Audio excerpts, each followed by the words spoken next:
இந்த வாழ்க்கையிலே நாம் தொடர்ந்து ஞானிகள் காட்டிய வழியிலே தியானம் செய்கின்றோம், ஆத்ம சுத்தி செய்கிறோம், எல்லாம் செய்கிறோம். ஆனாலும் சந்தர்ப்பங்களில் சில நேரங்களில் பாசத்தால் மற்ற நிலைகள் நம்மை அறியாமலே சில குறைபாடுகள் நம்மை அறியாமலே வந்து சேர்ந்து விடுகின்றது, அல்லது நாம் போய் அதில் போய் சிக்கிக் கொள்கின்றோம். அதை தியானம் செய்து உயர்ந்த சக்திகளை பெற்றுக்கொண்டே வந்தாலும் கூட நாம் அந்த பழைய பழக்கத்தில் என்ன நினைக்கின்றோம்? எல்லாமே நல்லதாகத்தான் நான் நினைக்கின்றேன், என்னை ஆண்டவன் சோதித்துக் கொண்டே இருக்கின்றான் என்று. இதான் இந்த பழைய பழக்கம். ஏன்னா நம் பக்தியிலே வந்ததால் சில குறைபாடுகளோ எதிர்பார்க்காத சில தொடர்ச்சியான சில சம்பவங்கள் நமக்கு பிடிக்காத நடந்துவிட்டால் உடனே நாம் எல்லாம் நல்லதான் செய்கிறேன், நல்லதான் நினைக்கின்றேன், எல்லாம் தியானம் செய்யத்தான் செய்கின்றேன், எல்லாம் செய்கின்றேன், ஆனாலும் இப்படி சோதனையாக வந்து கொண்டே இருக்கிறது என்று பழைய பழக்கம் வந்துவிடுகிறது. அதற்குத்தான் குருநாதர் இங்கே அதற்கு முக்கியத்துவம் இல்லாதபடி யாம் சொல்வதை செயல்படுத்துங்கள் என்று ஞானகுரு தெளிவாக்குகின்றார். காரணம், தீமைகளை பிளந்த தீமைகளை ஒளியாக மாற்றிய மகரிஷிகளின் ஞானிகளுடைய உணர்வுகள் இந்த காட்டு மண்டலத்தில் நமக்கு முன்னாடி உண்டு. அதை பதிவு செய்யும் பொழுது அதை நீங்கள் எப்பொழுது வேண்டுமானாலும் எடுத்துக்கொள்ளலாம், பெற முடியும். தீமைகளை உருவாக்கக்கூடிய அதை பிளந்து காட்டிலிருந்து வரக்கூடிய எந்த நிலையில இருந்தாலும் அதை மாற்றி அமைத்து நல்ல உணர்வுகளை நுகரவும், மகரிஷியுடைய சக்திகளை பற்றுடன் பற்றவும், தீமைகளை பற்றற்றதாக மாற்றவும் முடியும் என்ற இதெல்லாம் வாக்குப்படி கொடுக்கின்றார் குரு. பற்றற்றது என்றால் இப்பொழுது சொன்னமே, எல்லாம் நல்லதான் செய்கின்றேன், எனக்கு ஏன் இப்படி வருகின்றது, எல்லாம் நல்லதாகத்தான் செய்து கொண்டே இருக்கின்றேன், மறுபடி இப்படி வருகின்றது என்று வேதனைப்படுகின்றோம் அல்லது பயப்படுகின்றோம். இந்த வேதனை பயமெல்லாம் வந்துவிட்டால் அடுத்து வாழ்க்கை வெறுப்பாகி விடுகின்றது. வெறுப்பான பின் எதை கண்டாலும் நமக்கு கோபம் வருகின்றது.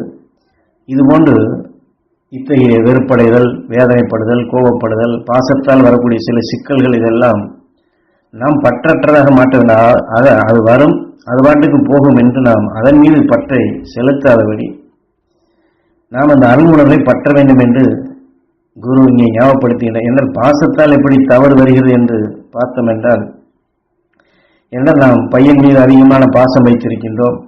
அவன் மற்ற பையன்களோட ரோட்டிலோ மற்றவர்களோடு சேர்ந்து விளையாடத் தொடங்குகின்றான். இப்படி செய்கின்றானே, இப்படி விளையாடுகின்றானே, படிக்கவில்லையே, பரீட்சைக்கு படிக்கவில்லை, இப்படி எத்தனை குறைபாடுகள் அந்த நேரத்தில் நாம் சுட்டி காட்டுகின்றோம். ஆனால் அவன் கேட்கவில்லை என்றால் வேதனை என்ற விஷயம் நமக்குள் சூழ்ந்து விடுகின்றது. இப்படியே இருக்கின்றானே, இப்படியே செய்து கொண்டிருக்கின்றானே என்று அவனை நினைக்கும் பொழுதெல்லாம், அவனை பார்க்கும் பொழுதெல்லாம் இந்த வேதனை வந்து நம் உடலை கிறங்கி விடுகின்றது. அவரோட விஷத்தை தெரியாது நாம் சாப்பிட்டால் எப்படி நாம் மயக்கப்படுகின்றோமோ அதுபோன்று நம்மை சுருட்டி விடுகின்றது. அதுவே கடைசியில் நோயாக மாறி நம் மனநிலையும் சரி உடல்நிலையும் சரி பாதிக்கக்கூடிய மனநோயாகவே மாறிவிடுகின்றது. இப்படி செய்கின்றானே என்று வளர்த்து கொண்ட பின் அதே நினைவோடு கடைசியில் ஆன்மா பிரிந்தால் பேயாக போய் அந்த உடலுக்குள் சென்று அவனையும் நோயாகத்தான் மாற்ற முடியும். ஆக இது போன்ற நிலையில் இருந்தாலும் நாம் அவசியம் விடுபட வேண்டும். என்றால் குருநாதர் உதாரணத்திற்கு இது சொல்லுகின்றார். இதுபோன்று தொழில் நிலையிலோ மற்ற எதுவாக இருந்தாலும் சரி, இந்த வேதனை என்ற நிலையில் நாம் எடுக்க வேண்டியதில்லை.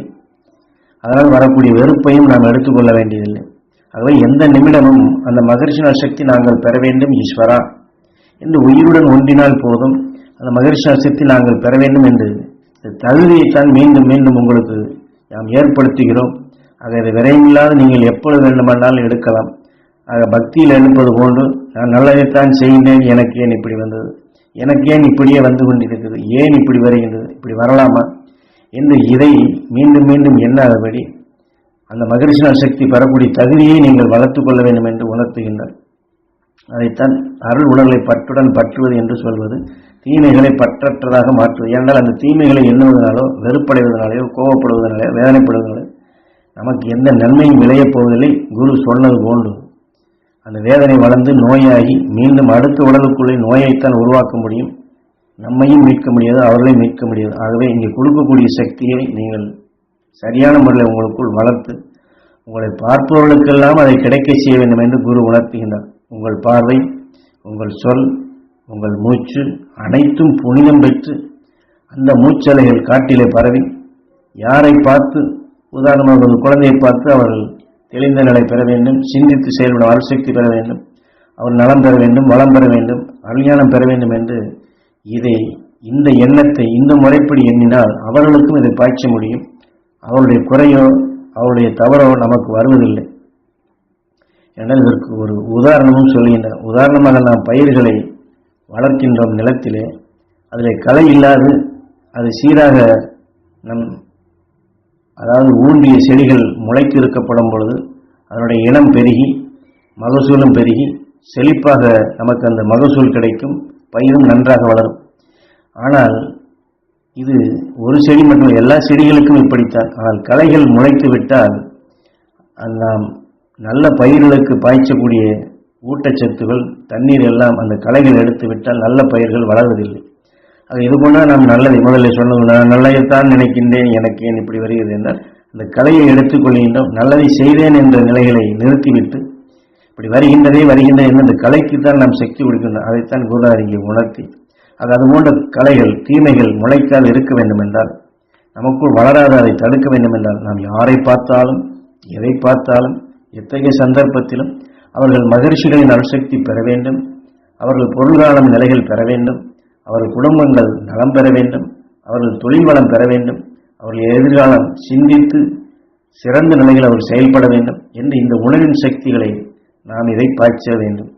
ஆக குரு சொன்ன முறைப்படி மகரிஷி சக்திகளை அனைவருக்குள்ளும் பாய்ச்சி அனைவரும் அந்த பொருள்காலம் நிலைகள் பெற வேண்டும், அவர்கள் மகிழ்ந்து வாழும் சக்தி பெற வேண்டும், எதிர்காலத்தில் சீரும் சிறப்புடன் அருள்வழி வாழ வேண்டும் என்று இதையே நாம் சொல்லிக் கொண்டிருந்தால், முதலிலே சொன்ன அந்த பாட்டை நாம் பாடாது, இனி எதிர்காலம் சிறந்த நிலைகள் வரும், நாளை நல்லதாக இருக்கும், இனி நடப்பதெல்லாம் நல்லதாக இருக்கும், அது நல்லதே நடக்கும், நல்லதுதான் நமக்கு வேண்டும் என்று இதையே நாம் எல்லோருக்கும் பாய்ச்சப்படும் பொழுது, இதைத்தான் கீதையிலே நீ எதை எண்ணுகின்றாயோ அதுவாகின்றாய்.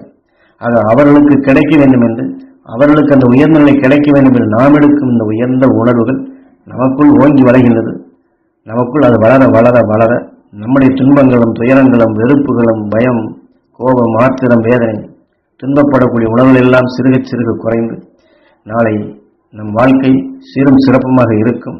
நீ நடப்பதெல்லாம் நன்மையாகவே இருக்கும், நடந்ததெல்லாம் நன்மைதான் என்று நன்மை செய்யக்கூடிய உணர்வுகளை வளர்த்து நன்மையை வளர்க்கக்கூடிய சந்தர்ப்பமாக ஒவ்வொரு சந்தர்ப்பத்தை நாம் மாற்றி அமைத்து, ஆக யாருடனும் நாம் அதாவது சண்டை போடுவது கொண்டு மோதிக்கொண்டிருக்காமல் அருள் உணர்வுகளை பற்றுடன் பற்ற வேண்டும். ஏன்னா தீமைகளுடன் நாம் மோத பற்று அங்கே அதிகரித்துவிடும். அது தீமைகளுடன் நாம் மோத வேண்டியதில்லை, தீமைகளோடு மோதி நாம் ஜெயிக்க வேண்டும் என்று எண்ண வேண்டியதில்லை. மாறாக தீமைகளை விடுத்துவிட்டு அதை பற்றி மீண்டும் மீண்டும் எண்ணாது அந்த மகரிஷியின் அருள்சக்தி நாங்கள் பெற வேண்டும், நாங்கள் பார்க்கும் அனைவரும் அந்த சக்தி பெற வேண்டும் என்று இதையே மீண்டும் மீண்டும் பற்றுடன் பற்ற இருளான நிலைகள் அகற்றப்படுகின்றது, நமக்குள் தெளிந்த ஞானம் பெறுகின்றது. அதைத்தான் ஞானகுரு இந்த உபதேச வாயிலாக நமக்கு மிகவும் தெளிவாக உணர்த்துகின்றார்கள்.